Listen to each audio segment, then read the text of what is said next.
Esta es la historia de una de las más largas y sangrientas revoluciones de América.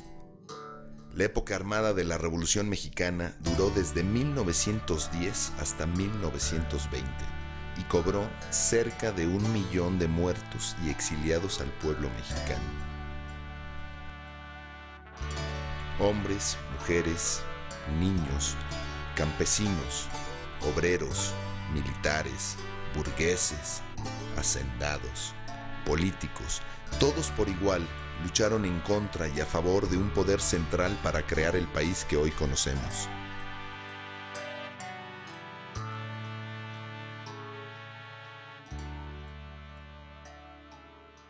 La Revolución Mexicana es una revolución que empieza siendo una propuesta de cambio político, pero esta revolución política rápidamente involucra otras demandas sociales y estas demandas sociales tienen que ver sobre todo con el principal problema del país, que es la cuestión agraria. La Revolución Mexicana es la primera revolución social que se da en el siglo XX, que no puede ser entendida si no es a través de la experiencia, por ejemplo, de la Revolución Rusa, y es una perspectiva general, global, de lo que se imaginaban como el despertar de una nueva era.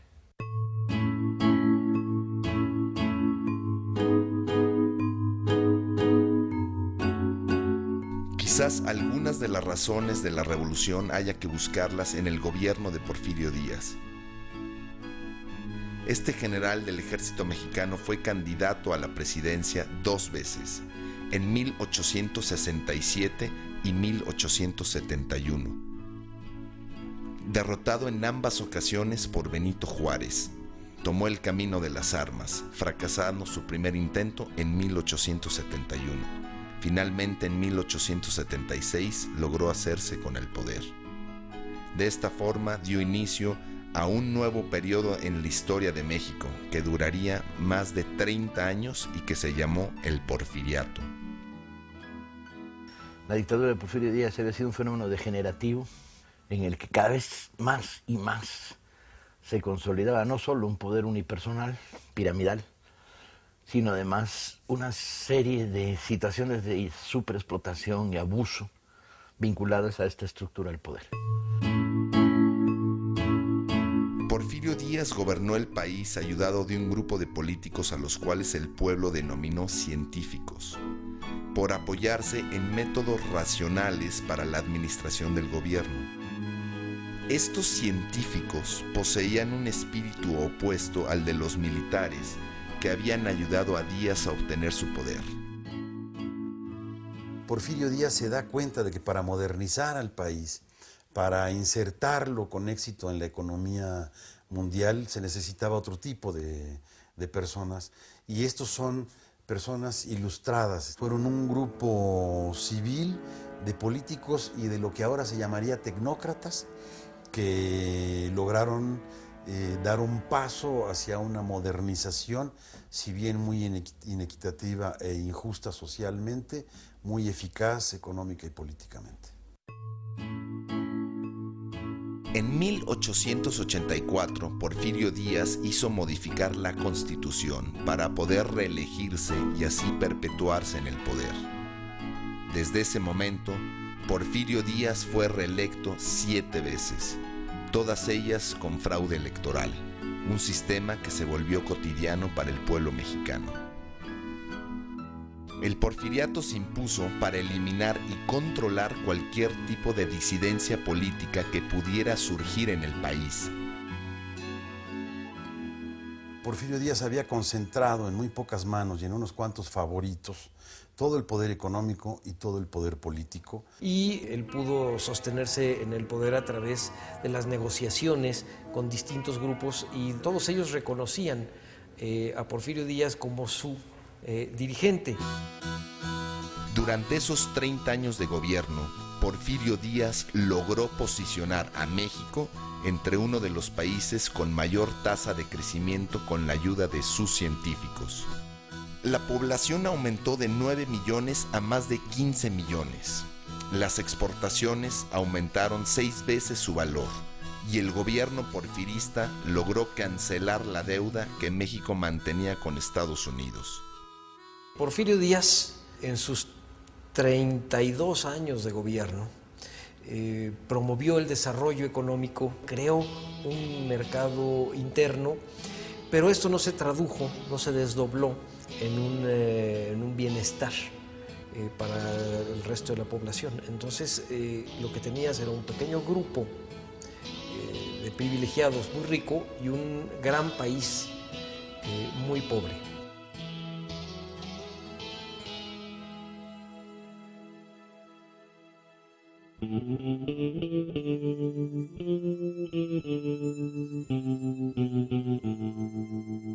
El país se dividía en regiones con una diferenciada calidad de crecimiento. En el norte, la minería, que se dedicaba a metales preciosos como el oro y la plata, creció sobre metales no preciosos como el cobre, el plomo y el zinc.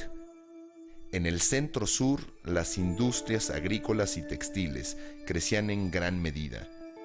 Y en la región de Yucatán, el Enequén se volvía la fábrica principal de hilos y sal. Toda la economía crecía debido al aporte de empresas extranjeras. El ferrocarril, manejado por capitales extranjeros, extendió sus redes hacia todo el país, especialmente el norte, donde estaban los yacimientos mineros. Estas redes iban directo a los puertos y en algunos casos incluso cruzaban hacia los Estados Unidos, uno de los principales países con intereses en México. Se hicieron adelantos tecnológicos y la mecanización de las manufacturas sirvió a la industria agraria. De esa forma, las haciendas crecieron tanto en tamaño como en población. Debido a la ley de desamortización de tierras, las comunidades indígenas fueron perdiendo sus campos que fueron comprados a muy bajo costo por las haciendas. Así los campesinos tuvieron que emigrar hacia otras regiones para conseguir trabajo o mudarse dentro de las haciendas donde se colocaron como asalariados por casa y comida.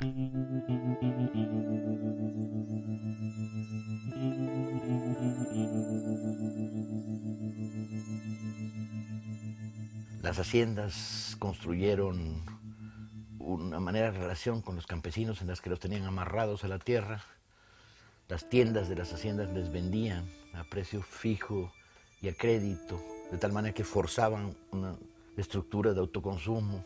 El derecho de huelga no existía, los trabajadores eran perseguidos, había censura, la libertad de prensa estaba coaccionada, no había ningún espacio de disidencia política, era una sociedad que no tenía oxígeno.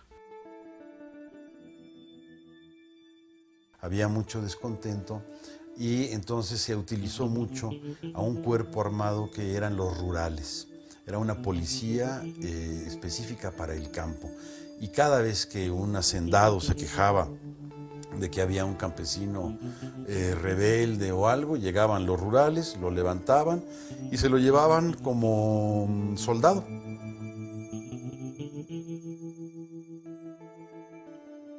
Pero había algo más. Mi padre vivía en lo que era propiedad de la hacienda. Y cuando en la hacienda había alguna cosa que se perdió, el cura mandaba a traer a la gente, la convocaba por medio de la campana para que se confesara.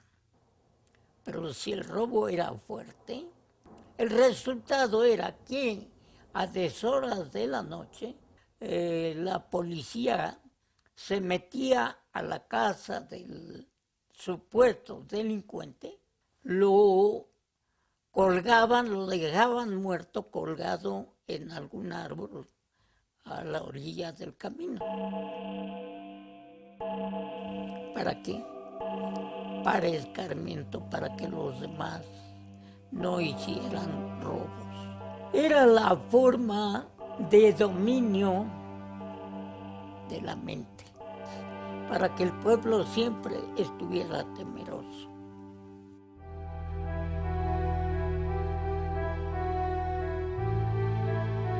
De esta forma, el país se fue polarizando en clase trabajadora dominada y clase pudiente poderosa. Fundamentalmente, las características de peonaje, esclavitud, condiciones asalariadas y de trabajo insufribles muestran el caldo de cultivo que era el porfiriato para una respuesta revolucionaria a una condición insostenible al interior del país. Empezaron a surgir hombres valientes. Fue el inicio del descontento generalizado, lo que dio motivo a que se empezara a pensar en un movimiento armado.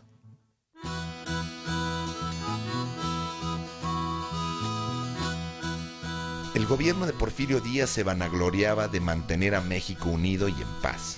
Sin embargo, cada vez más gente pensaba que el costo de esa paz era demasiado alto.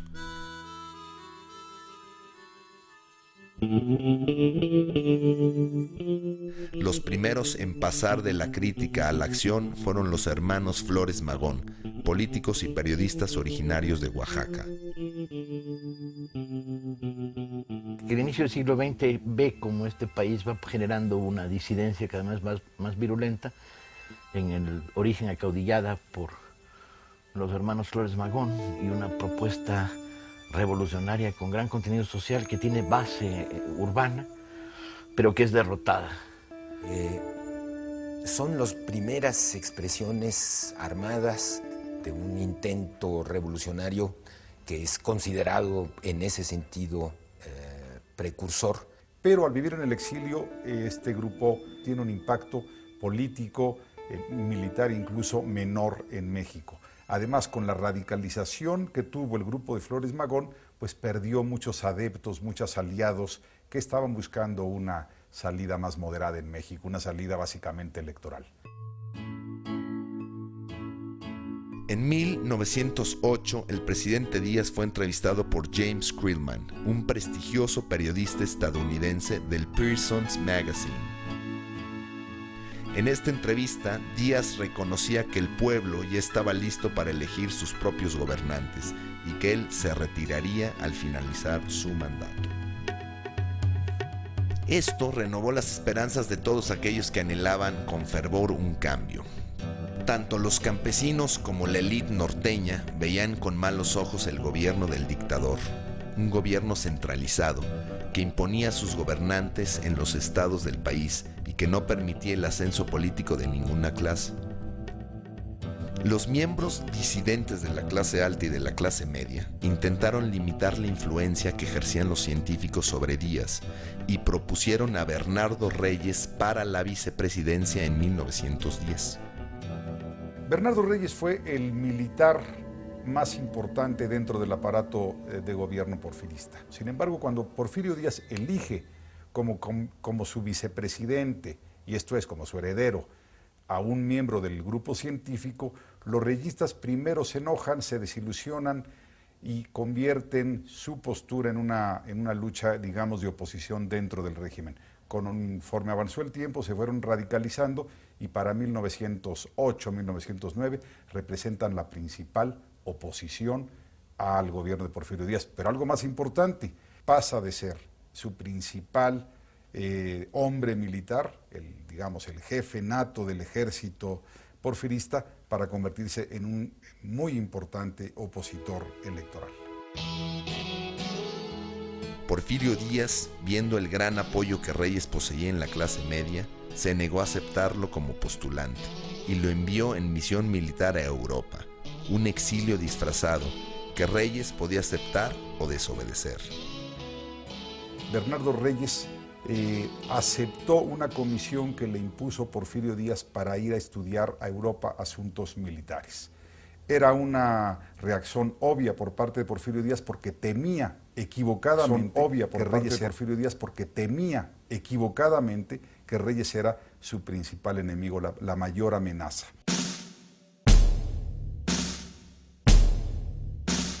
Tanto la clase alta como la clase media quedaron descorazonadas tras la jugada, pero no por mucho tiempo. En el norte del país, en el estado de Coahuila, haciendo eco al reclamo de la élite del lugar y aferrándose a lo que de cierto pudieran tener las declaraciones de Díaz al periodista norteamericano, un hombre escribió el libro La sucesión presidencial en 1910. Ese hombre, Francisco Ignacio Madero, era un empresario agrícola y político coahuilense, nacido en el seno de una familia acomodada. Madero pertenecía a la que quizás era la familia más rica de México y más moderna, porque tenían haciendas, pero tenían también industrias, tenían inversiones financieras y eran consentidos del régimen. Entonces nadie hubiera podido pensar que Madero, hijo de esa familia, podría haber sido un revolucionario. Francisco I. Madero es, además de miembro de esta familia, es un liberal. Él se fue a educar a Europa, se fue a educar a Estados Unidos. Además, regresó simpatizante de las corrientes espiritistas. Entonces Madero, a través de un experimento de medium, escribió la frase amarás a tu prójimo como a ti mismo, y él dice, eso lo cuenta en sus memorias, cuenta que en ese momento él entendió que tenía que dedicarse a la política, porque para que el pueblo mexicano pueda evolucionar espiritualmente, necesita primero ser libre, y para ser libre se necesita la democracia. Tras las declaraciones de Díaz y la publicación de su libro, Madero creó el partido antirreeleccionista para competir contra el mismo presidente Díaz, que ya había cambiado de opinión y volvía a presentarse en las elecciones. El partido antirreeleccionista recibió el apoyo de los reyistas desilusionados. Por primera vez a lo largo de sus 30 y tantos años en el poder, Porfirio Díaz enfrenta una oposición auténtica. Esto es muy importante porque no solamente le dieron un mayor número, un crecimiento estadístico al antireeleccionismo, sino que le dieron cuadros que provenían del sector político, cuadros que tenían experiencia. Entonces dejó de ser un movimiento de la sociedad civil inexperta, ajena al proceso político, y se acordó que se iría de gira por diversos puntos del país, prácticamente atravesar el territorio nacional para organizar clubs antireeleccionistas. Él, entre 1905 y 1909, establece contacto con personas independientes de todos los estados y va levantando muchas simpatías. Madero era una persona de muy poca estatura, de voz chillona, y sin embargo con un carisma fuerte, acompañado siempre de su esposa. Entonces tiene una red de personas con las que está carteándose constantemente, buscando apoyo para poder organizarse en 1909 de manera nacional. Pero Francisco Madero pretendía conseguir para su estado la autonomía local que el gobierno central impedía al imponer los gobernantes desde la Ciudad de México. Una vez lograda la autonomía, Madero planeaba acceder al poder político. Porfirio Díaz al principio pensó que Madero no sería problema y que con las elecciones arregladas ganaría tranquilamente. Pero el opositor seguía ganando adeptos y en su paso por la ciudad de San Luis Potosí, el gobierno decidió apresarlo bajo los cargos de conato de rebelión y ultraje a las autoridades. Así, en la cárcel, Madero no podía ser electo. Madero permanece en la cárcel y entonces él se da cuenta de que pacíficamente por medios legales no puede lograr nada. Y en esas circunstancias Madero va pensando cómo rebelarse.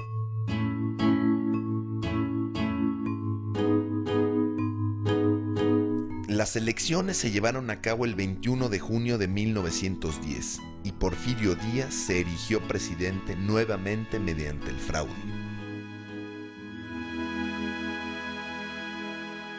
Esas elecciones son la muestra de que no hay una salida política electoral a la dictadura porfiriana y eligen el camino insurreccional.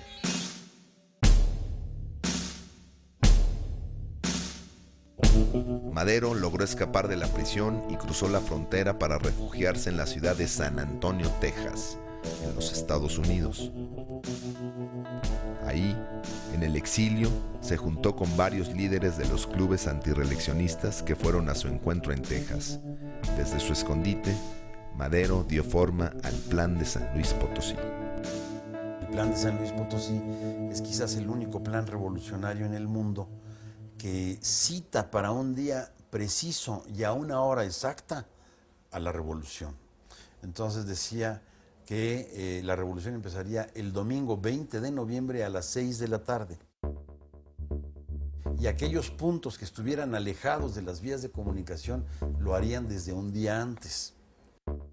Y curiosamente este llamado a la lucha armada será respondido no desde las zonas urbanas, las clases medias ilustradas, que estaban desgastadas políticamente por la derrota del magonismo, sino va a ser respondido básicamente en centenares de puntos del país por dirigentes comunitarios campesinos. Y estalla la revolución en noviembre de 1910.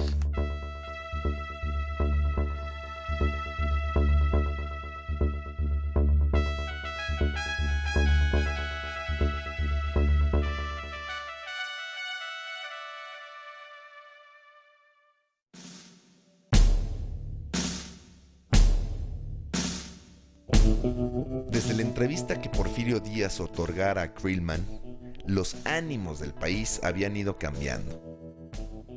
Luego del fraude en las elecciones de 1910, las esperanzas de que el dictador entregara el poder pacíficamente se fueron desvaneciendo.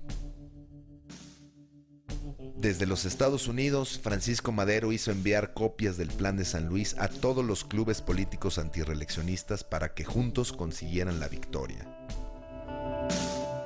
Madero llamó a las armas y quienes acudieron a su llamado no fueron sus antiguos simpatizantes, los miembros del Partido Nacional Antirreeleccionista, sino que los que aceptaron su llamado fueron grupos rurales concentrados en cierta zona del país que tienen otros objetivos. Les interesaba mucho menos la no reelección de Díaz que la consecución de la tierra. Al Plan de San Luis se adhirieron varios movimientos opositores al viejo régimen, entre ellos el grupo de Francisco Pancho Villa y Pascual Orozco en el norte del país, y el de Emiliano Zapata en el centro-sur. Emiliano Zapata was, you could say he was a campesino, a peasant, but not really. He wasn't one of the poorest. He wasn't a pobre. He was somebody who was more successful. So I would say sort of a middle-class ranchero type person, and so I think that helped him become a leader. And he was somebody also who traveled a little bit. He moved goods from different villages. And so he kind of had broader connections in that way that I think helped him when the revolution began. Emiliano Zapata, el caudillo del sur, fue uno de los líderes de la Revolución Mexicana.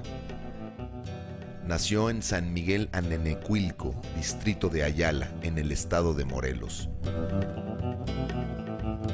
Ya en septiembre de 1909, los ancianos que componían el consejo regente de su pueblo habían reconocido que no se sentían capaces de sortear la crisis iniciada por la ley de desamortización, por la cual habían ido perdiendo sus tierras.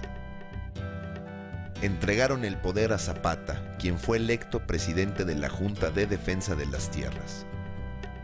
Desde ese entonces estudió los documentos que acreditaban los derechos de los pueblos a sus tierras y se convirtió en dirigente agrario de Morelos.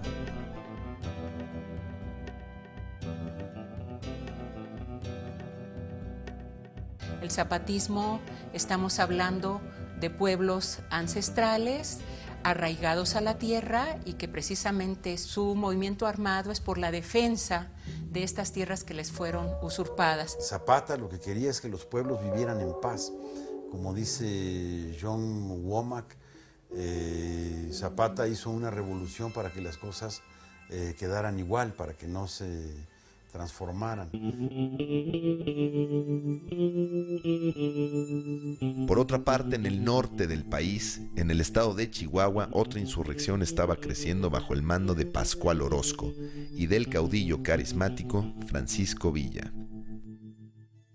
Ambos hombres provenían de orígenes muy distintos. Pascual Orozco había nacido en una hacienda y se dedicaba a transportar metales. De esa forma logró al poco tiempo tener su propia mina de oro. Por el contrario, Francisco Villa, nacido bajo el nombre de Doroteo Arango, tuvo que escapar de su Durango natal para refugiarse en Chihuahua, donde se cambió el nombre y se dedicó a una doble vida.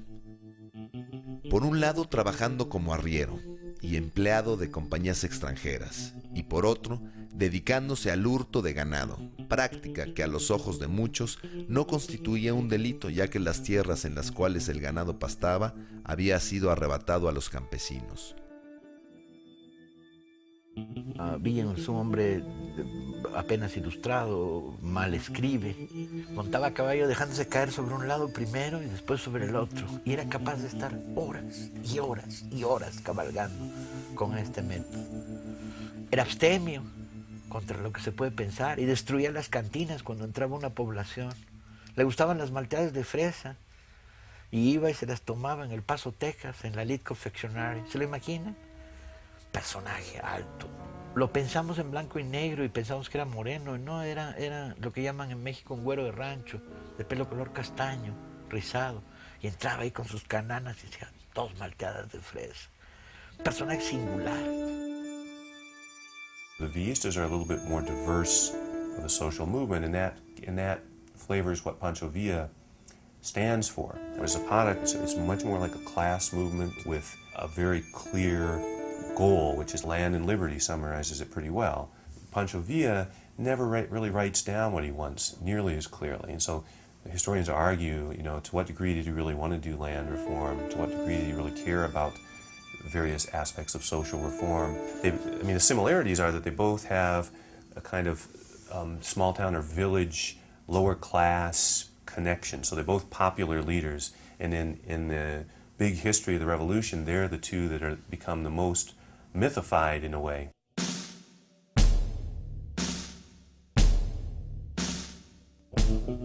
Ya cerca de la fecha señalada en el Plan de San Luis, Madero cruzó la frontera y reingresó en México.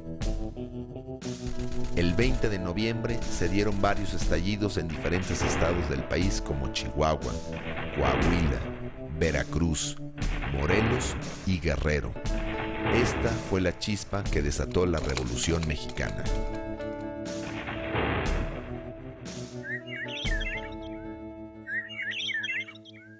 Zapata, dada el lugar, la región donde operaba más bien en forma de guerrilla. Francisco Villa tenía toda una división de muchos miles de soldados y enfrentaba al gobierno en grandes combates. Pero en el fondo, los dos eran representantes de la gente humilde. Conforme empezó a haber noticias de grupos revolucionarios que tenían éxito, el descontento social que existía tanto en las clases bajas como en las medias, desde luego, y en una buena parte también de las clases altas, pues se manifestó a favor y se fueron uniendo.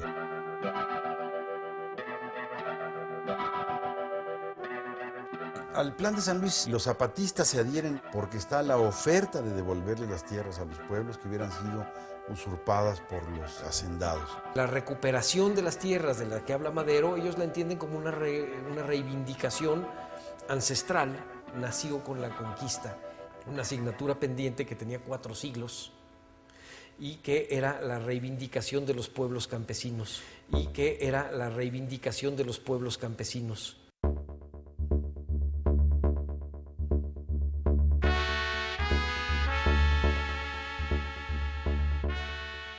Todos los jefes de las fuerzas revolucionarias de Morelos, en reunión, nombraron a Emiliano Zapata, jefe supremo del Movimiento Revolucionario del Sur, que después pasaría a llamarse Ejército Libertador del Sur. De esta forma, la figura y poderío de Zapata quedaban instaurados.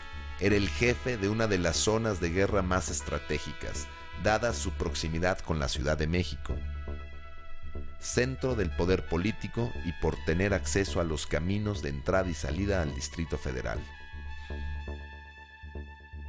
En el norte del país, la insurrección tomó fuerza especialmente en Chihuahua, donde era comandada por Villa y Orozco. Y a donde quiera que Villa pasa, hace pedazos a las estructuras oligarcas, bien destruyéndolas, como en el caso de Chihuahua y Durango, bien obligándolas a mantener constante pago de derechos de explotación. Siempre en la contradicción de que en el norte no puede acabar de romper con los Estados Unidos porque es su base material. Piensa que la revolución en México se hizo en un país donde no había fábrica de municiones. Por lo tanto, cada vez que querías ir en un tiro, tenías que traerte la bala del otro lado. Por lo tanto, la red de contrabando que se tiene que crear, y durante varios momentos hay un bloqueo armamentista, la red de contrabando es inmensa. Durante varios meses, los revolucionarios se enfrentaron al ejército de Díaz, hasta que Villa y Orozco atacaron y tomaron Ciudad Juárez contra las órdenes del mismo Madero. La toma de Ciudad Juárez es la batalla más importante de toda la lucha militar antireeleccionista en contra de Porfirio Díaz. El destino del país se juega en montones de pequeñas insurrecciones armadas, pero una sola batalla en el norte, en el extremo del país, en la frontera. Pareciera absurdo que una revolución se definiera en la periferia y no en el centro, ¿no? Pero así es. Fue así como la revolución fue nutriéndose de gente con, pues a lo mejor no muy clara la cuestión del objetivo de la revolución. Más bien era la inconformidad por la forma en que el hacendado y sus capataces trataban al pueblo.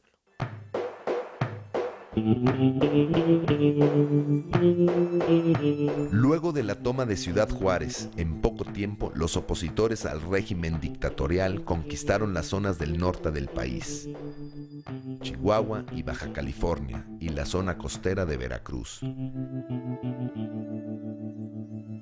Los maderistas empezaron una guerra de guerrillas que poco a poco se fue haciendo una guerra de concentración. Si bien pegaban al principio y huían antes de que llegara el ejército federal, poco a poco fueron uniendo una fuerza suficiente para presentar batallas al ejército federal. En Torreón lo derrotaron el 15 de mayo. En Cuautla lo derrotaron y se aproximaban a Cuernavaca y al Distrito Federal. Estaban tomados Agua Prieta, Iguala también estaba tomado, hasta que el ejército federal se ve totalmente rebasado. El dictador enviaba cada vez más ejércitos a luchar contra los sublevados. Pero los rebeldes contaban implícitamente con el apoyo de los Estados Unidos, que enviaban tropas a través de la frontera y barcos hacia los puertos mexicanos para reforzar las leyes de neutralidad. Porfirio Díaz quedó convencido de que no contaba con el apoyo norteamericano, de que no contaba con el apoyo de muchas clases altas del país, que no contaba con un ejército tan eficiente, y entonces la posibilidad de la renuncia creció a probabilidad.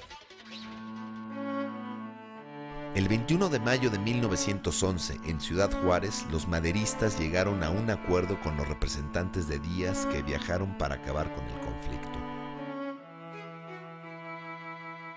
La apuesta política de Madero era que ahí terminaba la revolución y él asumía el poder presidencial con el lema de sufragio efectivo, no reelección, y con eso iniciaría la vida política del México moderno. Para Madero lo peor que le podía ocurrir a México era otra revolución, porque una revolución, dice, siempre la hace alguien, y los revolucionarios siempre le cobran a la patria sus servicios muy caros. Entonces él no quería una revolución, sino luchar pacíficamente. El 25 de mayo de 1911, Díaz renuncia y se nombra a León de la Barra como presidente interino, en lo que él, se supone, pacificaba al país y llamaba a nuevas elecciones.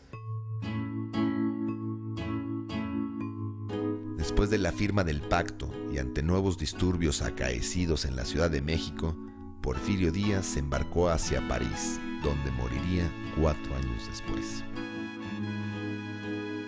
El gobierno provisional de Francisco León de la Barra, según el pacto, duraría desde mayo hasta noviembre de 1911, momento donde convocaría elecciones generales y entregaría el poder. Como era un presidente interino, la ley le señalaba que tenía como tarea estabilizar políticamente al país nuevamente para llamar a elecciones. Pero además le hace algunas jugadas un poco extrañas. Madero va al estado de Morelos a entrevistarse con Zapata, quien no quería licenciar a sus tropas, y mientras están Zapata y Madero conferenciando, el León de la Barra envía a un grupo del Ejército Federal comandados por Victoriano Huerta a atacar a los zapatistas, esperando que Zapata se sintiera traicionado y fusilara a Madero. Y de este modo él resolvía el problema.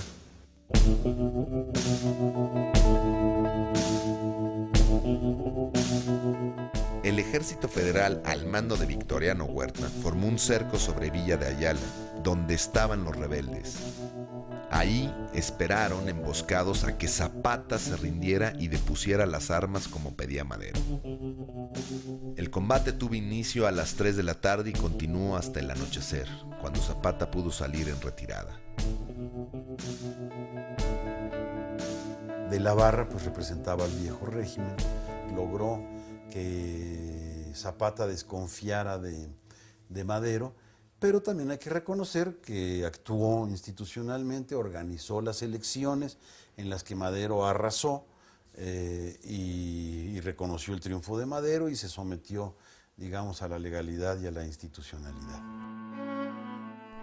En las primeras elecciones, luego del porfiriato, Madero prácticamente no tuvo oposición y fue elegido presidente por abrumadora mayoría, mientras que Pino Suárez resultó vicepresidente electo. El 6 de noviembre de 1911, Francisco Madero tomó posesión de la presidencia de la República. Una de sus primeras medidas fue decretar una ley por la cual el presidente, el vicepresidente y los gobernadores de los estados no podían ser reelectos. Las políticas, pues, de Madero, aún en contra de sus consejeros, son abrirse completamente a las libertades ciudadanas. Y es un gobierno muy criticado, es un gobierno todo el tiempo impugnado, es un gobierno al que la caricatura política ataca y él los deja. Y eso le va causando muchos problemas desde el punto de vista simbólico, porque su investidura empieza a perder realmente el poder. El gobierno maderista sufrió el asedio de la prensa, la oposición legislativa y la permanente conspiración de los porfiristas, quienes, desde sus posiciones en el gobierno y con el poder económico, se oponían al presidente. Madero recibía por una parte los reclamos de los hacendados en contra de los campesinos, a quienes llamaban usurpadores. Por otro lado, también recibía las quejas de los campesinos encabezadas por los antiguos líderes de los ejércitos revolucionarios, especialmente por Emiliano Zapata, que pedían, ahora más que nunca, la autonomía local y los gobiernos de sus estados. Zapata estaba convencido de que si el presidente hubiera deseado, le hubiera devuelto a los pueblos las tierras que habían perdido a manos de las haciendas, de los hacendados. Sin embargo, Madero le dice a Zapata que esto tiene que esperar a pasar por un proceso legal. No puede ser de la noche a la mañana ni por un acto de autoridad justamente dictatorial, fuera de las leyes. Eso no era lo que Madero proponía. Bueno, Madero quería que Zapata entregara las armas. ¿Qué cambio estaba ofreciendo? ¿Qué cambio estaba realizando? Y entonces Zapata, ya con los suyos, se remontaron a las montañas del estado de Puebla y fue allí donde se elaboró el plan de Ayala. Madero no puede dar satisfacción a las demandas que su propia movilización social ha levantado, de tal manera que se producen nuevos alzamientos. El plan de Ayala lo cuenta todo, la tierra para el que la trabaja, y esta idea central pues, se vuelve más compleja y se expresa la recuperación de las tierras comunitarias, la ruptura de la estructura de las haciendas. Y al mismo tiempo, en el norte un alzamiento extraño en el que se liga las demandas legítimas agrarias con los grupos de la vieja oligarquía que están reorganizándose y resistiendo, acaudillado por Pascual Orozco. Hostigado por las fuerzas de Zapata en el sur y por Pascual Orozco en el norte, Madero se decidió a utilizar el último recurso que le quedaba, el Ejército Federal. Bajo el mando del general Victoriano Huerta, las tropas federales se movilizaron para reprimir a los insurgentes. Sin embargo, el golpe de gracia para el gobierno maderista no provendría de los rebeldes que se negaban a deponer las armas, sino del propio Ejército Federal. En esta segunda fase de la contrarrevolución, un golpe militar en la Ciudad de México, protagonizado por los restos del ejército porfirista que no habían sido tocados por Madero, porque Madero lo que hace cuando toma el poder es negocia y deja al ejército como estaba, y se produce un cruento golpe de Estado en la Ciudad de México. Entre el 9 y el 18 de febrero de 1913 se produjeron en la Ciudad de México sangrientos combates que dejaron centenares de muertos. Estos episodios fueron conocidos por el nombre de Decena Trágica.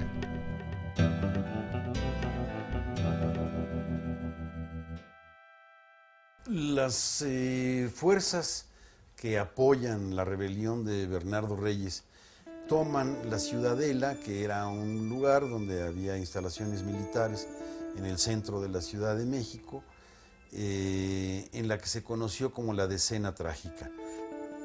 Madero trata de sitiarlos y le da el mando de las tropas de la ciudad al general Victoriano Huerta, pero este general, a través de la embajada americana, entra en componendas con los rebeldes y apresa al presidente Madero con una jugada política, lo obliga a su dimisión y por tanto en su renuncia él llega al poder, y desde el punto de vista legal estaba todo aceptable, desde el punto de vista real fue un golpe de Estado.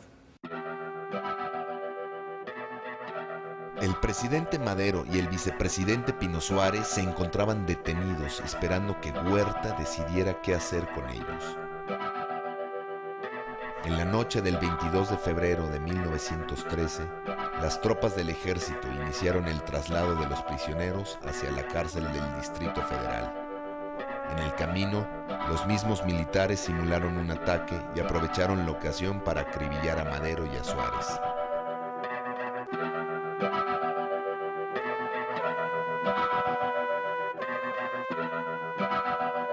La Ciudad de México y la prensa celebraron este asesinato planificado por Huerta, el nuevo presidente de la nación.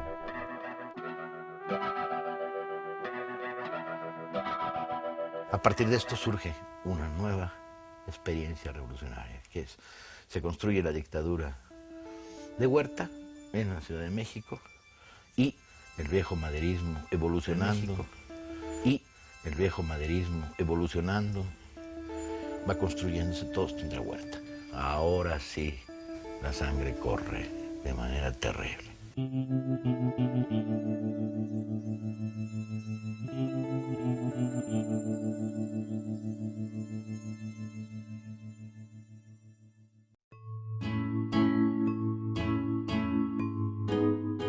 A medida que fue cobrando forma el gobierno de Victoriano Huerta, demostró que su política era igual a la del antiguo régimen de Porfirio Díaz en materia económica y agraria.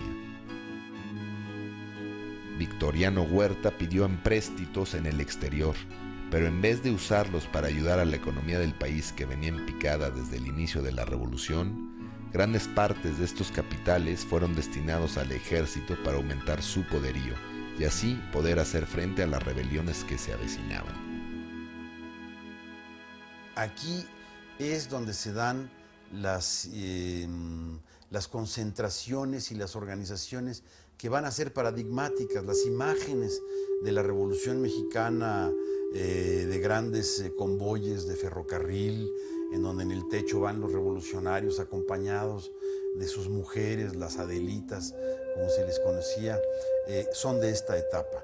Se forman grandes cuerpos de ejército y entonces sí hay grandes batallas, hay grandes combates, y es por eso que esta segunda etapa armada de la Revolución Mexicana es muchísimo más cruenta que la primera.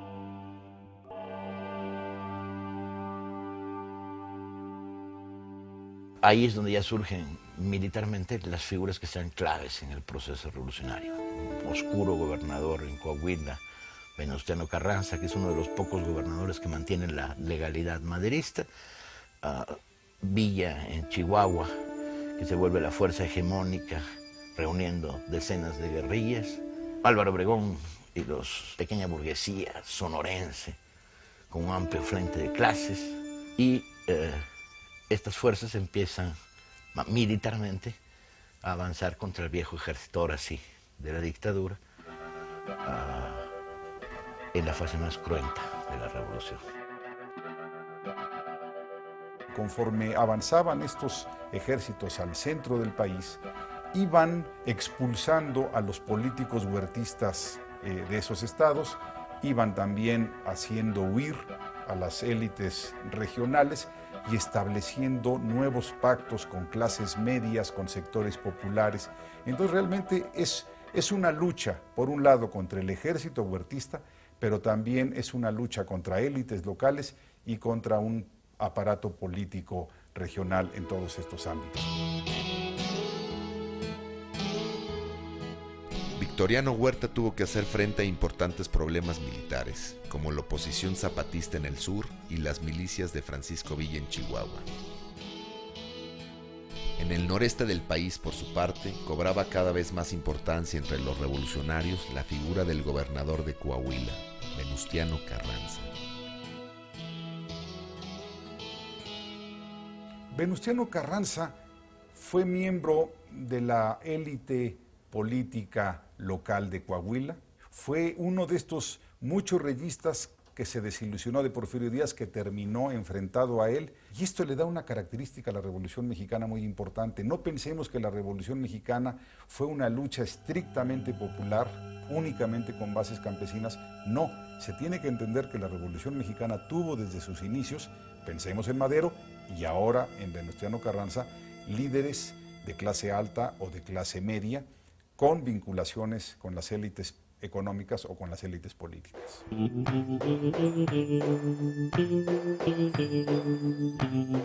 Desde el estado de Morelos, Zapata se carteaba con Villa para ponerse de acuerdo y derrocar a Huerta. Venustiano Carranza trataba de organizar el ejército revolucionario, aunque era receloso de los otros caudillos. Bueno, Venustiano Carranza lanza el plan de Guadalupe, que llama a pelear contra Victoriano Huerta para regresar al orden constitucional. Por eso se les llaman constitucionalistas. Alrededor de Venustiano Carranza llegan una serie de caudillos regionales, algunos de gran prestigio como Pancho Villa, y también hombres de una gran claridad política, tanto de centro como lo que conoceríamos ahora de izquierdas, y van conformando un grupo político en el cual Venustiano Carranza es el llamado primer jefe. Carranza logró atraer a Villa hacia sus filas, a pesar del carácter rebelde e insumiso del líder del norte. Zapata, por su parte, nunca reconoció a Carranza y continuó por su lado la lucha contra Huerta en el sur. Mientras la actividad zapatista afectaba directamente a la Ciudad de México, en el norte los constitucionalistas conseguían importantes victorias contra Huerta y avanzaban hacia el centro del país. Los constitucionalistas de Carranza contaban con el apoyo de otro actor político fundamental en la región, los Estados Unidos de América. Bueno, la relación de Venustiano Carranza con Estados Unidos varió a lo largo de los años. En un primer momento, digamos 1913, Estados Unidos ve a Venustiano Carranza como el líder de un movimiento que lo primero que controla política, social y militarmente es el norte del país. Y en el norte del país estaban concentradas las inversiones extranjeras norteamericanas. Estados Unidos prefería negociar con un revolucionario de corte más moderado, con experiencia política, con cierta legalidad, como era Venustiano Carranza, a negociar, pactar con revolucionarios de corte más popular, impredecibles en cierto sentido, como eran Pancho Villa o incluso Emiliano Zapata, con quien Estados Unidos tenía muy pocos nexos, en tanto que no había frontera y había pocas inversiones norteamericanas en la zona de Morelos.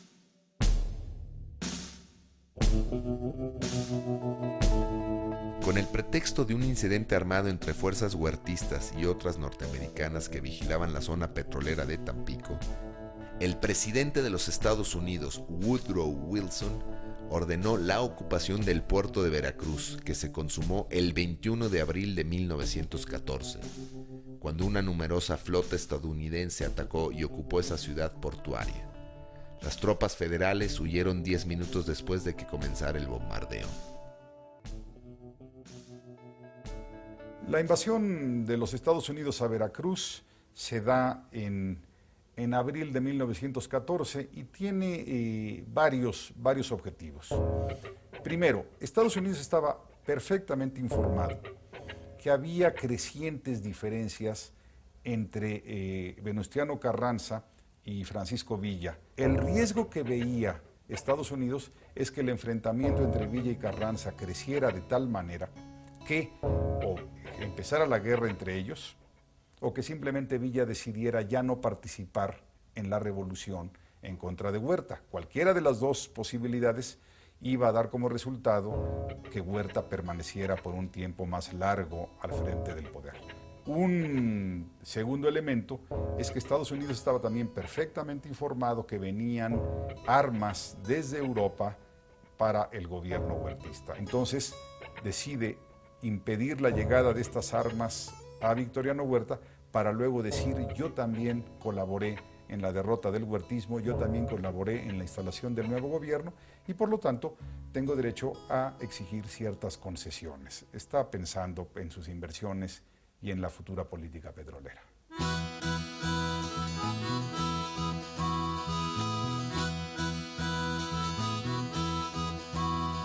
El agrarismo de Emiliano Zapata seguía vivo en Morelos, al no haber sido doblegado por la represión organizada por el poder central.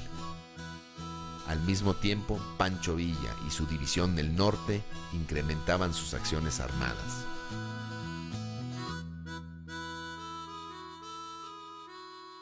Los ejércitos constitucionalistas avanzaron sobre Ciudad de México con, digamos, 3 rutas.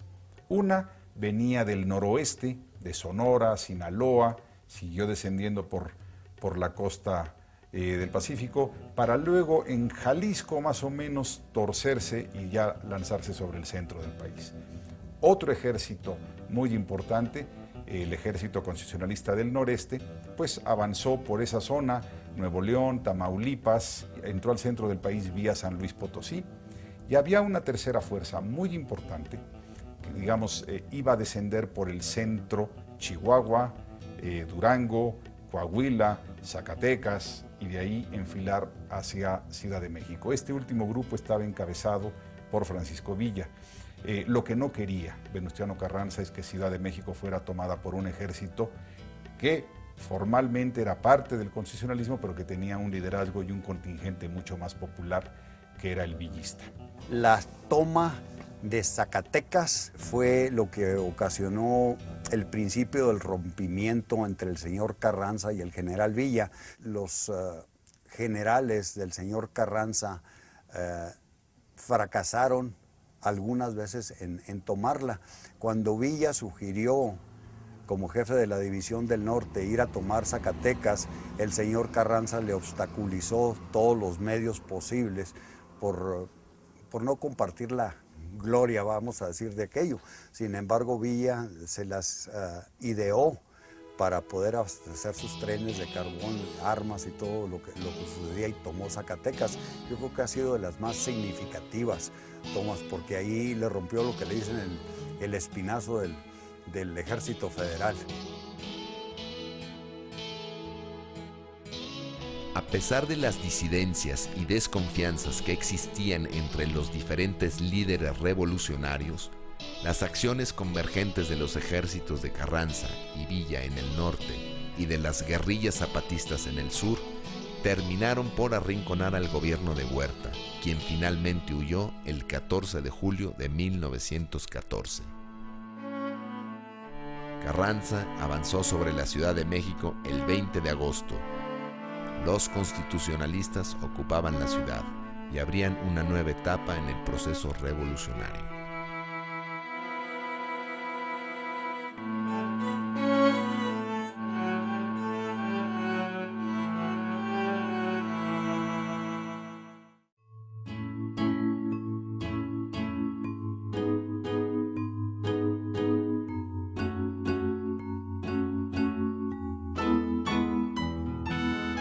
El 20 de agosto de 1914, Venustiano Carranza entró en la capital del país y asumió la presidencia provisional de la República. Con ello se cumplía el Plan de Guadalupe y aparentemente se daba fin a la guerra. Al día siguiente, Carranza envió al general Álvaro Obregón a Chihuahua para negociar con Pancho Villa el reconocimiento de su gobierno. Ante los zapatistas, asumió una posición semejante a la de Madero. Exigió el sometimiento incondicional. El Ejército Libertador del Sur, por su parte, refrendó su bandera de lucha, el Plan de Ayala, que decía que una convención de los jefes revolucionarios de todo el país debía elegir al gobierno provisional de la República. La posición de Villa y Zapata era ofensiva con Carranza, y esto anunciaba la futura contienda. Es una guerra típica de todos los procesos revolucionarios que en el mundo ha habido. Esto es, primero, todos estos ejércitos se aliaron para vencer al enemigo común, que era el antiguo régimen. Una vez vencido el antiguo régimen, esto es, el gobierno de Victoriano Huerta, sobrevino una guerra que era previsible, predecible, que es la guerra entre los ejércitos revolucionarios antes aliados, para que cada uno de ellos tratara de imponer su modelo revolucionario en particular, el modelo de Villa, el modelo de Zapata, que se aliaron temporalmente, o el modelo de Venustiano Carranza. En octubre de 1914, Carranza intentó llevar a cabo una convención de líderes revolucionarios a su manera en la Ciudad de México, pero Villa y Zapata se negaron a participar si la reunión se llevaba a cabo en la capital, que estaba controlada por los carrancistas. Carranza aceptó entonces trasladar la convención a la ciudad de Aguascalientes. Zapata se negó a reconocer la soberanía de la Asamblea y expuso que era indispensable que Carranza renunciara al poder ejecutivo. Designó una comisión para acudir a Aguascalientes, pero sin el carácter de delegados. Había un sector en la convención de revolucionarios de la clase media, de políticos profesionales, de políticos revolucionarios. A ellos se les encargó formalmente el poder ejecutivo de la convención, pero sus relaciones, sus similitudes con Zapata y Villa eran mínimas y por lo tanto estaban condenados a una pronta separación. Al aprobarse el Plan de Ayala en Aguascalientes, el carrancismo pasó por un momento difícil. Carranza y Obregón vieron cómo en la asamblea que ellos mismos habían convocado, sus propuestas no encontraban eco. En cambio, se propagaba la fuerza de los sectores más radicales de la revolución, cimentada en la unidad todavía frágil de Villa y Zapata, los líderes de los ejércitos revolucionarios del norte y del sur. Derrotados en la convención, Carranza y Obregón abandonaron la capital y huyeron hacia Veracruz. En la convención revolucionaria se decide que alguien tiene que encargarse del Poder Ejecutivo y Eulalio Gutiérrez es el personaje que podía, digamos, aglutinar y negociar con ambos grupos y permitirles a los dos caudillos retirarse con sus tropas.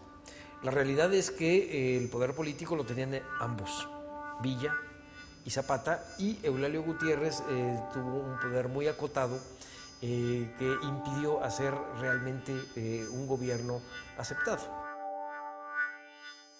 Los meses que van de julio a diciembre de 1914 son meses interesantísimos en la Ciudad de México, porque a lo largo de estos 4 o 5 meses la ciudad está por temporadas en manos de los constitucionalistas, después entran los ejércitos de la Convención con Villa y Zapata a la cabeza. No hay una autoridad organizada en la ciudad. A finales de noviembre de 1914, las avanzadas zapatistas ocuparon los barrios capitalinos del sur y llegaron hasta el Palacio Nacional, mientras que las tropas villistas se empezaban a instalar en las afueras. Pancho Villa envió una carta a Zapata diciendo: «No entraré a la capital de la República con las fuerzas de mi mando, hasta que no tenga el gusto de hacerlo en compañía de usted, pues deseo que todo el mundo se dé cuenta de que estamos unidos fraternalmente y dispuestos a hacer toda clase de esfuerzos y sacrificios por el bienestar y tranquilidad de nuestra patria, por la que tanto hemos luchado, usted en las montañas del sur y yo en las estepas del norte».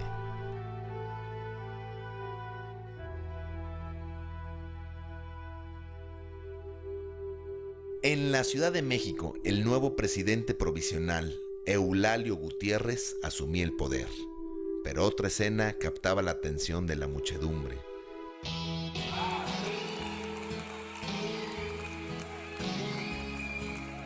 El pueblo de la capital envolvía al general Francisco Villa y los vítores resonaban cuando se vio aparecer por la carretera de Cuernavaca la comitiva del general Emiliano Zapata. La guardia del Ejército Libertador era impotente para contener el torbellino humano.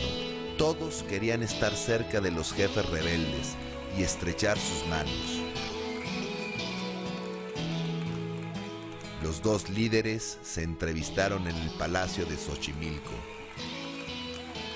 Era el mediodía del 4 de diciembre de 1914.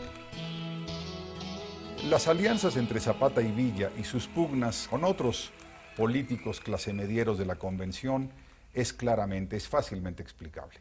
Ellos se reconocen como inexpertos en política, se encuentran a las afueras de Ciudad de México, en Xochimilco, a finales de 1914, y la conversación es impresionante. Ellos dicen que prefieren estar en sus campamentos, que prefieren la vida revolucionaria, incluso llegan a decir que no les gusta caminar en banquetas, ¿sí?, sobre la acera. Esto lo que nos está queriendo decir de manera metafórica es que no estaban capacitados para la organización de un gobierno. Cuando Villa y Zapata llegan a la Ciudad de México y se retratan en esta fotografía tan famosa en la silla presidencial, pues no saben qué hacer con ella y se van. Y Zapata se regresa a Morelos y Villa con sus ejércitos. Digamos que hay un cúmulo de accidentes en el proceso histórico que no hace tan simple la idea de por qué no querían el poder. Cuando se sientan en la silla presidencial, se sientan para reírse y burlarse de ella y del símbolo de poder que la silla supuestamente significa, que por cierto no era la silla presidencial. Era un sillón heredado de la vieja tradición de los sillones de palacio que empezaba con el imperio. Zapata y Villa pudieron haber sido dos grandes gobernantes. No había ambición en ellos, ambición personal. pero desgraciadamente tampoco hubo una visión política.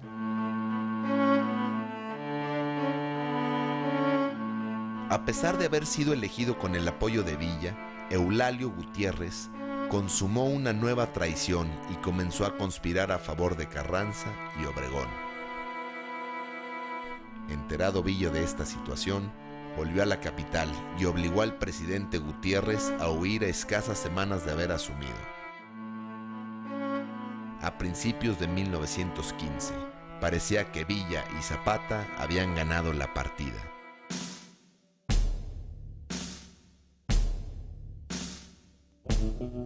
Pero Carranza y Obregón no estaban derrotados y desde Veracruz construían un poderoso ejército y preparaban el contraataque.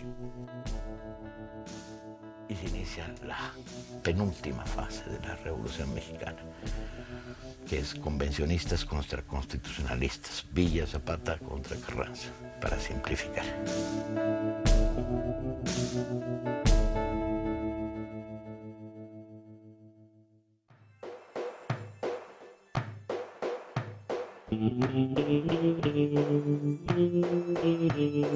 Tras la huida del presidente provisional Eulalio Gutiérrez, en enero de 1915, los villistas tomaron el poder de la Ciudad de México. Todo indicaba que el destino de la revolución quedaba en manos de Villa y Zapata. Pareciera ser que Pancho Villa y Emiliano Zapata han ganado la guerra y controlan al país, cuando en realidad Venustiano Carranza desde Veracruz empieza una labor, digamos, de guerra, en donde la política es un asunto importante y se empieza a llegar de aliados, de tal manera que los ejércitos populares quedan divididos, Pancho Villa en el norte, Emiliano Zapata en el sur, y el control de las zonas productivas más importantes van siendo ganadas por el mismo Carranza, hasta que deja a estos dos grupos simplemente como grupos guerrilleros. El principal general de Carranza, Álvaro Obregón, dio inicio a una campaña en el norte del país con el objetivo de destruir el ejército de Villa.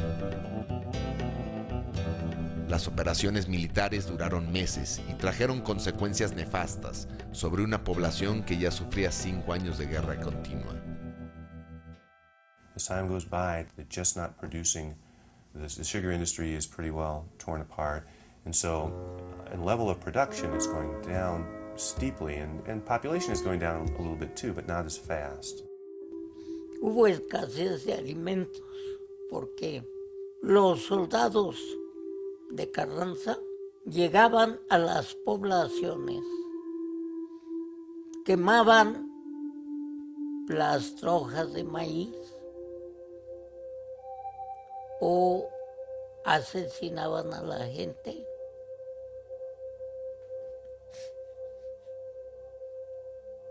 Fue un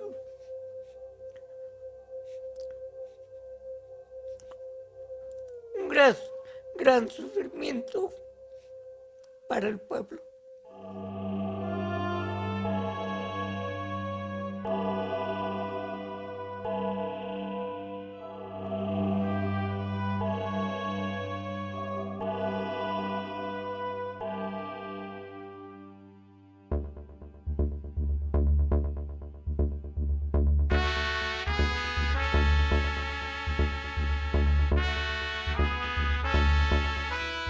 El presidente de los Estados Unidos, Wilson, llamó a todos los revolucionarios a hacer la paz en beneficio del pueblo mexicano. Villa aceptó inmediatamente el llamamiento a la reconciliación. Pero ahora los carrancistas tenían mejores razones para continuar luchando. Su ejército ascendía a 100,000 hombres y les ganaban en número a los 40,000 villistas y 20,000 zapatistas que continuaban la lucha.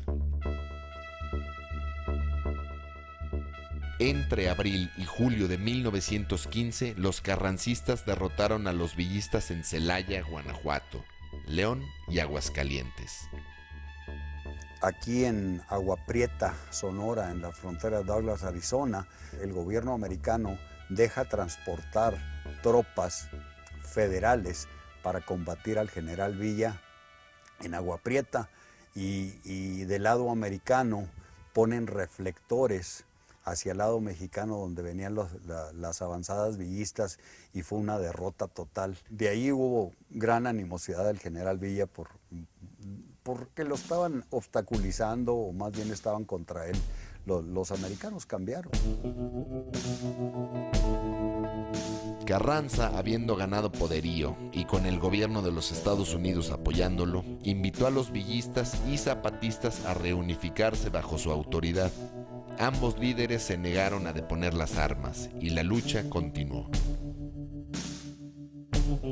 Al mismo tiempo, Carranza publicaba su programa de gobierno, que proponía, además de la restitución de su poder como presidente, algunas de las reformas en materia agraria que hasta ese momento habían sido ignoradas por el carrancismo. Y entonces es en ese momento cuando Carranza abandona su postura de no atender las cuestiones sociales hasta el triunfo de la Revolución para empezar a legislar en cuestiones que tienen que ver con estos conflictos sociales. El 6 de enero de 1915, Carranza hace la primera ley que atiende la cuestión agraria, y con esta empieza a arrebatarle sus banderas al zapatismo. Es decir, Carranza no solo atiende la cuestión agraria, sino que Carranza también tiene una política de Estado, cosa que no tiene Zapata. Zapata tiene una propuesta agraria, pero no hay proyecto de Estado. El gobierno de los Estados Unidos llamó una reunión panamericana con representantes de Argentina, Brasil, Chile, Bolivia, Guatemala y Uruguay para intentar solucionar el conflicto mexicano. El 9 de octubre de 1915, los representantes de los países americanos concluyeron que el partido de Carranza era el único que poseía los elementos esenciales para el reconocimiento como gobierno de facto en México. Con esta legitimización internacional, el gobierno de Carranza quedaba reconocido, mientras que los ejércitos de Villa y Zapata se veían reducidos nominalmente a simples rebeldes. Carranza comes to power in 1915 because his forces managed to beat, well, really they beat Pancho Villa. They beat the big battles that decide the revolution, and Zapata didn't really help with that. And so people argue and fight about whose fault that was. Villa didn't send weapons, Zapata wouldn't go out and fight. Las razones del triunfo de Carranza son múltiples y complejas, políticas, económicas, sociales, militares.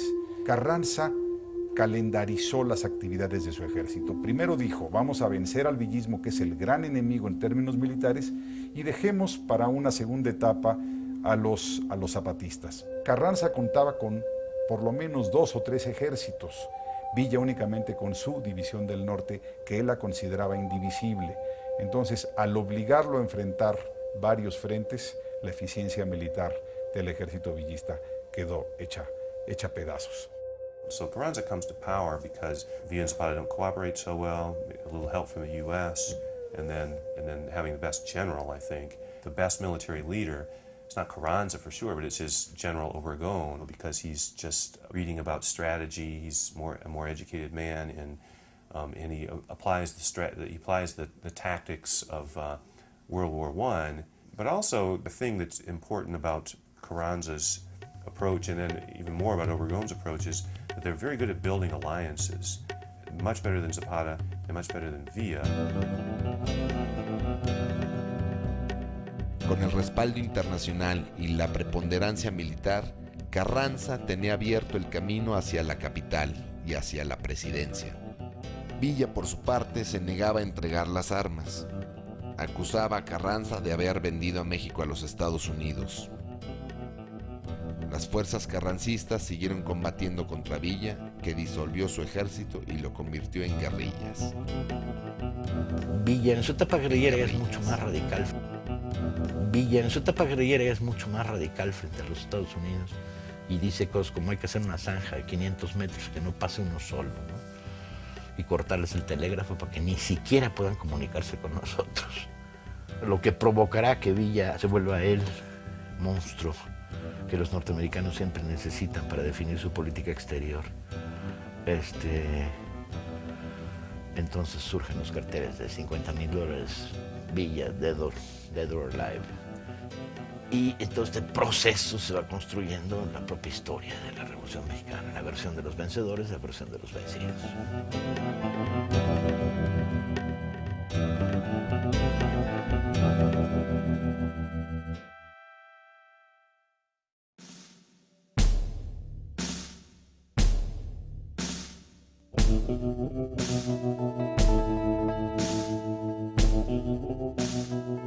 Hacia fines de 1916, Carranza organizó una convención para la reforma de la Constitución con el objetivo de legitimar su mandato.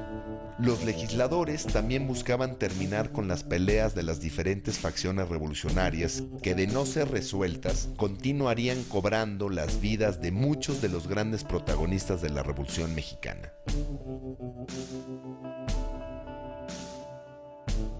La importancia que tuvo la Constitución de 1917 para México fue central porque se convirtió en el proyecto nacional de México para todo el siglo XX. La Constitución de 1917 es la Carta Magna.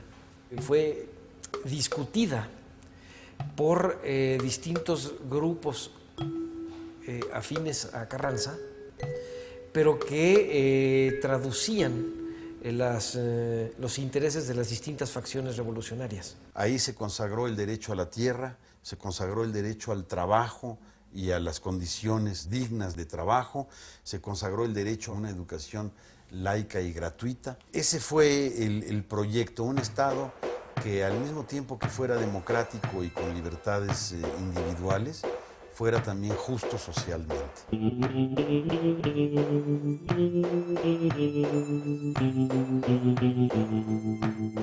Promulgada la nueva Constitución, Carranza llamó a elecciones en las cuales resultó ganador. De esta manera, el 1 de mayo de 1917 prestó juramento como nuevo presidente.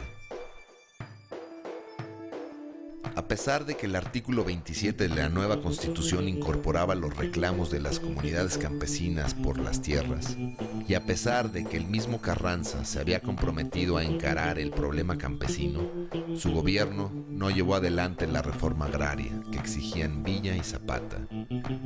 Durante su mandato, Carranza devolvió más tierras a los hacendados que a los campesinos. Por esa razón, tanto Villa como Zapata continuaron su lucha de guerrillas contra el poder central, aunque en condiciones cada vez más desfavorables. Zapata is desperate, really, because his movement is badly beaten militarily. So he's been, and for years after, he's looking for allies wherever he can find them, really. He's not picky, he's not particular anymore because he's losing and needs help from whoever he can get it from. En ese contexto, uno de los posibles candidatos a suceder a Carranza en la presidencia era Pablo González, era el encargado de perseguirlo en el estado de Morelos, a Zapata.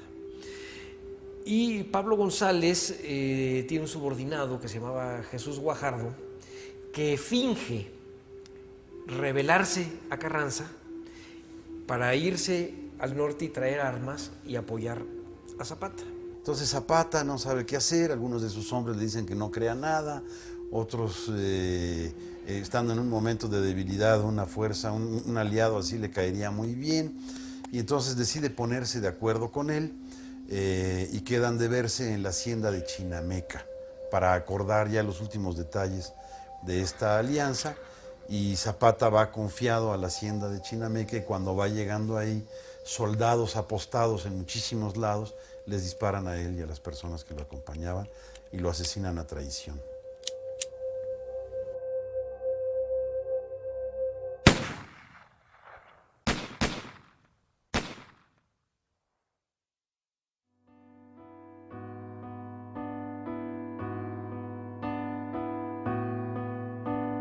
Emiliano Zapata encontró la muerte el día 10 de abril de 1919 en aquella hacienda de Morelos. Su cuerpo fue trasladado a la Ciudad de México y exhibido por el gobierno carrancista como trofeo de guerra.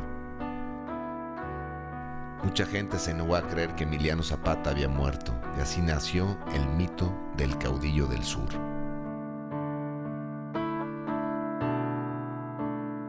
no tiene mayor importancia esclarecer quién murió. Si Zapata, el verdadero Zapata, o alguien que tomó su lugar. Y lo digo por lo siguiente, porque para el pueblo de México, para el pueblo de Morelos, la grandeza de Zapata está por encima, muy por encima de detalles históricos. Pero el problema más grave que iba a enfrentar Carranza era el de la elección de su sucesor. El general Álvaro Obregón, que durante el proceso revolucionario fue muy cercano al presidente, se separó del gobierno de Carranza y amasó una fortuna mediante la exportación de productos desde Sonora para preparar su campaña electoral para la presidencia de 1920. Cuando Carranza hizo evidente su intención de apoyar a otro candidato, Obregón lideró el levantamiento militar que obligó a Carranza a huir de la capital.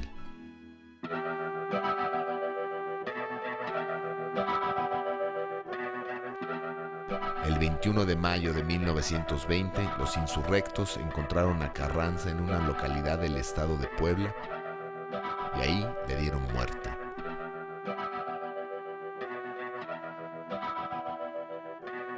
De esta forma, Álvaro Obregón se hizo con el poder.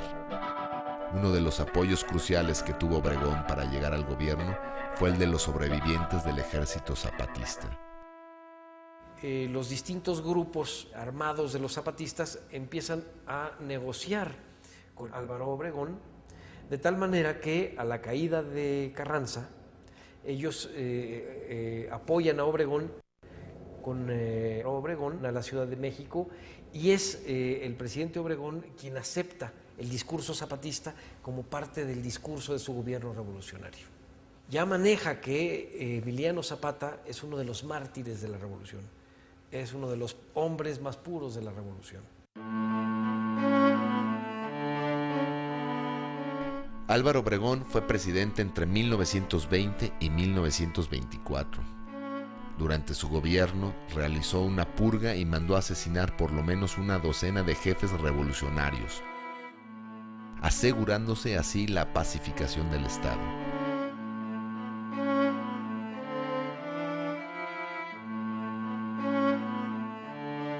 Junto a quien sería su sucesor, Plutarco Elías Calles, Obregón comenzó a tramar la eliminación del último gran líder revolucionario, Pancho Villa, el caudillo del norte, a pesar de que éste ya había abandonado las armas. Para 1923, Villa, metido en la hacienda de Canutillo, donde se había retirado después de retirarse de la lucha armada, representaba para Obregón y Calles un problema y un peligro. Venían unas nuevas elecciones, había dos candidaturas confrontadas, la más progresista de la Huerta, el miedo a que Villa fuera a aliarse con esta candidatura y volviera a convertirse en el temidísimo caudillo militar que había sido, los tenía muy preocupados, de tal manera que un complot surgido desde abajo fue adoptado y encubierto desde arriba.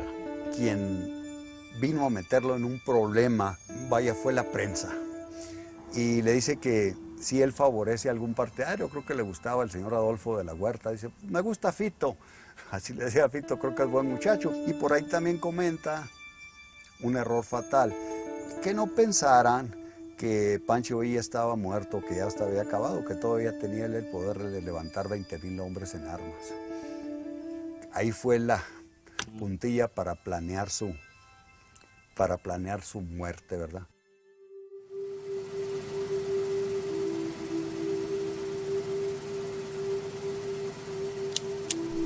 Mediante una emboscada organizada por la policía secreta, Obregón mandó matar a tiros a Pancho Villa. Era la tarde del día 20 de julio de 1923.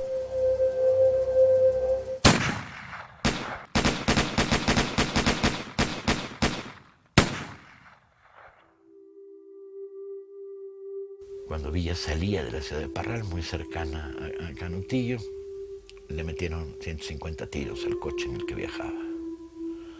Se usaron rifles de alto poder y balas expansivas que en aquella época solo tenía el ejército. Los 9 asesinos, sus nombres se conocerían al paso de los años, eran pistoleros de pueblo, rancheros. Pero detrás del complot había un segundo piso con los ricos de Parral y detrás de ese un tercer piso, donde sin duda estaba involucrado Cáiz.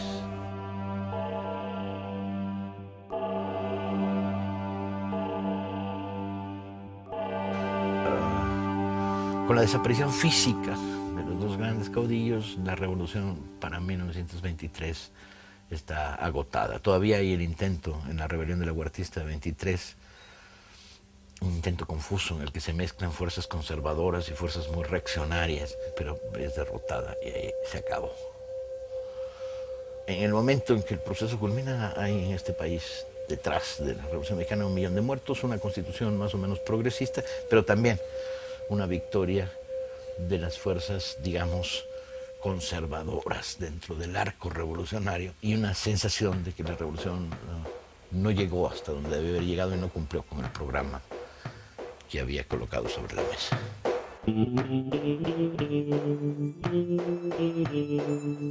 Con los siguientes mandatarios, la revolución entra en su etapa de institucionalización. El partido oficial del gobierno, que en 1946 toma el nombre del Partido Revolucionario Institucional, sería el encargado de reorganizar el país, monopolizando el poder hasta el año 2000. Durante todo el periodo revolucionario, ninguno de aquellos que alcanzaron la presidencia, ni Madero, ni Carranza, ni Obregón, ni su sucesor Calles, se dedicó verdaderamente a implementar la cuestión agraria. Hasta que en la década de 1930 el general Lázaro Cárdenas impulsó desde su presidencia el mayor reparto de tierras que se produjo en México desde el estallido de la revolución.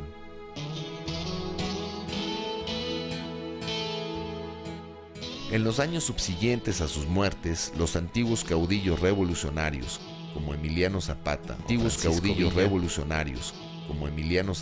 o Francisco Villa, se convirtieron primero en mitos y luego en héroes nacionales de la gran familia revolucionaria, utilizados por el Estado para lograr cohesión social e identidad nacional.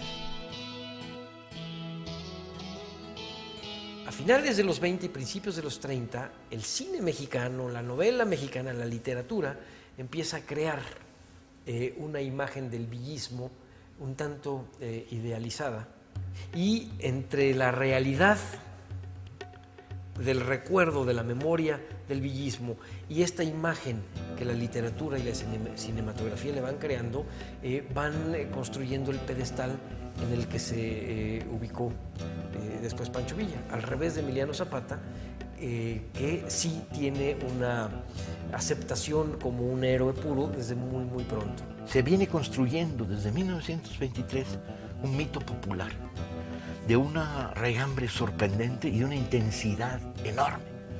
Y este mito popular dice: perdimos, Zapata y Villa eran los nuestros. La revolución no ha terminado. Cada vez que tu patrón te mire feo y te escupa, viene Pancho Villa y le da 3 reatazos, se mete 6 tiros y se va bien contento. Esta es la estructura del mito que sociedades como las nuestras necesitan para defenderse de los horrores y los fantasmas y las miserias de las sociedades en las que vivimos. No es gratuito que esté ahí, está ahí porque se lo merece.